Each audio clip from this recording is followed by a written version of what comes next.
எதிர்க்கட்சி தலைவர் அவர்களே, நீங்க இப்படி பண்றீங்க. உங்களுடைய கட்சி இன்னைக்கு ஆம்புலன்ஸ்ல போற நிலைமையில இருக்கு. விரைவில் ஆம்புலன்ஸ்ல போய்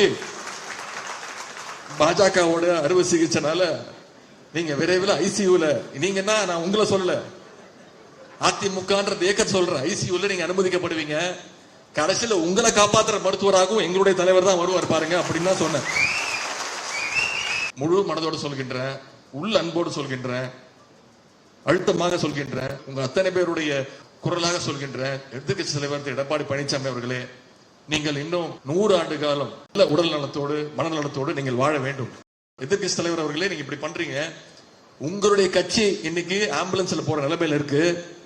விரைவில் ஆம்புலன்ஸ்ல போய் பாஜகவோட அறுவை சிகிச்சைனால நீங்க விரைவில் ஐசியூல நீங்கன்னா, நான் உங்களை சொல்லல, அதிமுகன்ற இயக்கத்தை சொல்றேன், ஐசியூல நீங்க அனுமதிக்கப்படுவீங்க. கடைசியில உங்களை காப்பாற்றுற மருத்துவராகவும் எங்களுடைய தலைவர் தான் வருவார் பாருங்க அப்படின்னு தான் சொன்னேன்.